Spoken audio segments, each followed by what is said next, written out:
Welcome back to Superhero Explained. Today we're covering Absolute Green Arrow number 2. And yeah, this one gets messy fast. We open inside Dinah Lance's head and she's thinking about Oliver Queen. Before the money, before the murder, before the secrets, Dinah loved Ollie. She thought she knew him better than anyone. But now, not so much. Because recently, she found a dead child hidden inside Oliver's doomsday bunker. Then she came face to face with the Green Arrow killer. And now, she's pinned to the wall by green arrows while the killer stands in front of her.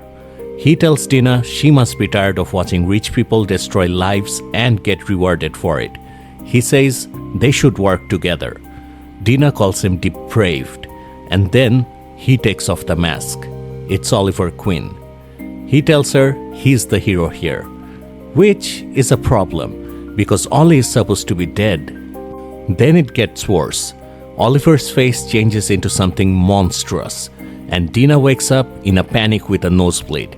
She explains that the nosebleeds and migraines started when she was a kid, but lately they've been getting worse. And honestly, it makes sense. Her brain is carrying way too much right now. Oliver's body washed ashore months ago, so if he's dead, why does everything about this killer keep pointing back to him? Dinah starts putting the pieces together. First, Oliver's old roommate and ex-business partner, Jubal Slade, was killed with green arrows. Then, pharmaceutical billionaire Reese Tyler was killed the same way. And those arrows are not just weapons. They connect directly to Oliver's company logo. Then, Hector Hammond admitted he knew who killed Oliver, right before the Green Arrow killer attacked him too. So Dinah keeps trying to find one sane explanation. But the ugly thought underneath all of this is simple. Maybe Oliver had a whole life she never really understood. Then Dinah checks the news, and this case is already turning into a public movement. Some people are horrified that anyone would celebrate these killings, but others are pointing out that the victims were not exactly innocent saints. Slade had trafficking allegations. Tyler Pharmaceuticals was tied to opioid crisis. These were powerful men who hurt people and still kept winning. Now Green Arrow graffiti is popping up on corporate buildings, like people are suggesting the killer's next targets. And Dinah gets it. That's what scares her. People are so angry that they're starting to cheer for a serial killer. Worse, Dinah literally dreamed about teaming up with him. But Hammond is hiding. There's no news about the child from the bunker, and Dinah has no better lead. So for now, she keeps working for Hector Hammond. Hammond outfits Dinah and Malcolm Merlyn with prototype uniforms. They're flexible like cloth, but they can protect against bullets and arrows. Which is useful, because this killer is not exactly throwing pillows. Their first suspect is Roy Harper, one of Oliver's rich friends. But Roy has apparently been out of country for months. Still, Dinah notices the pattern. Everyone on Hammond's suspect list was close to Oliver. So Hammond clearly thinks this is revenge. Later, Malcolm tells Dinah she did good the other night, and Dinah is stuck with the hypocrisy of her situation. She wants to hate everyone who works for Hammond, except now, she is one of them. Next up is Mia Dearden. Dinah and Malcolm find her at a gym, where Mia is absolutely wrecking someone in the ring. We learn Mia grew up in foster homes before proving she had serious computer skills. And judging by this fight, she picked up a few other skills too. Malcolm tries to question her, but Mia already knows why they're here. She says she already told the cops she's not the arrow killer.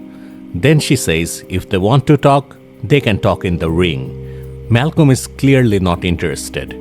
Dinah immediately accepts, which is such a Dinah move. Mia doesn't respect corporate investigators, so Dinah meets her where she actually lives, in a fight. Then we flash back 6 years.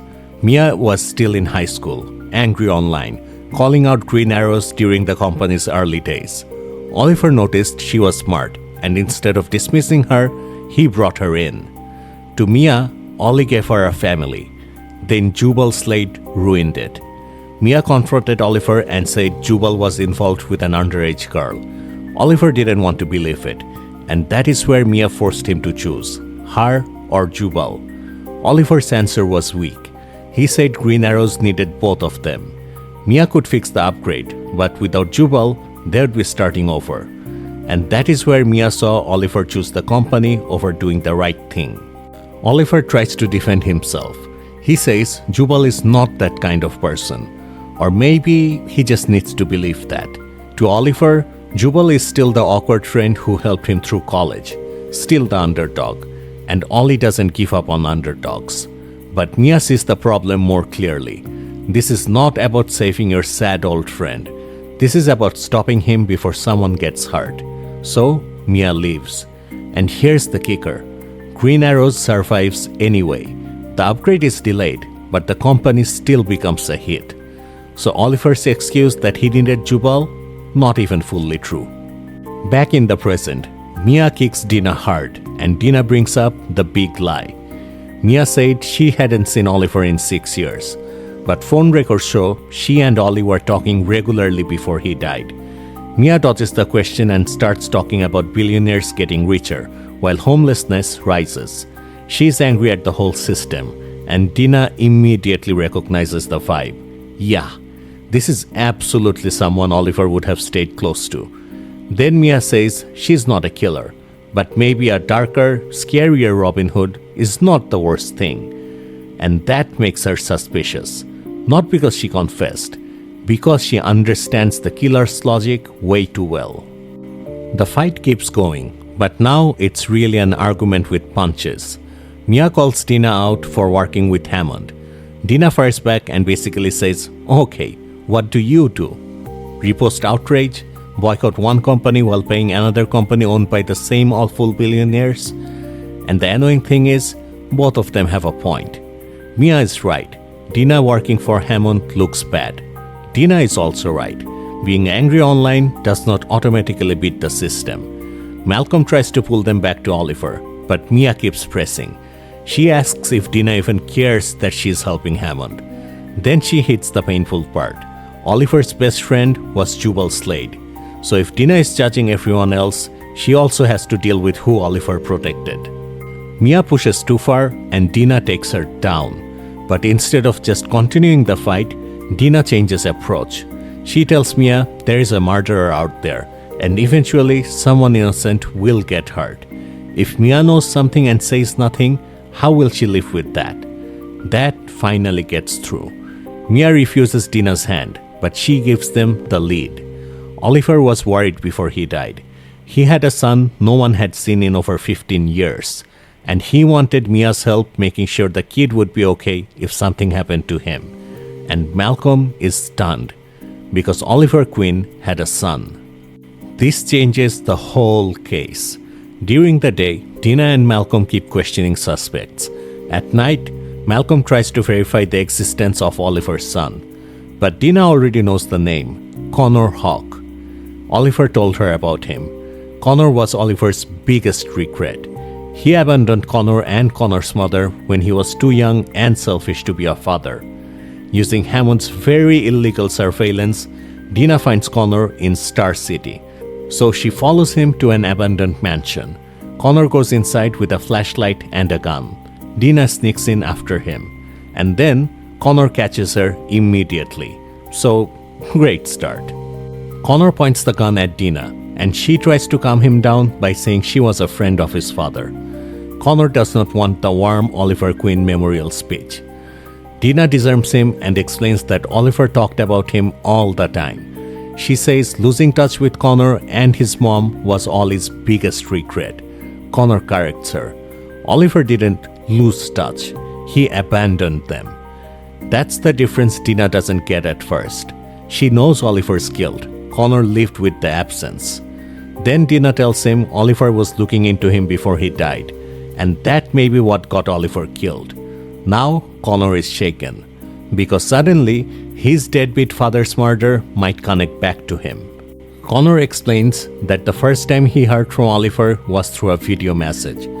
Oliver told him to come to Star City quietly, collect his inheritance, and stay hidden because his enemies might come after him. Connor thinks that sounds insane, and honestly, fair. Then he mentions something huge. He doesn't care what Miraclo is or why Mia Dearden is obsessed with it.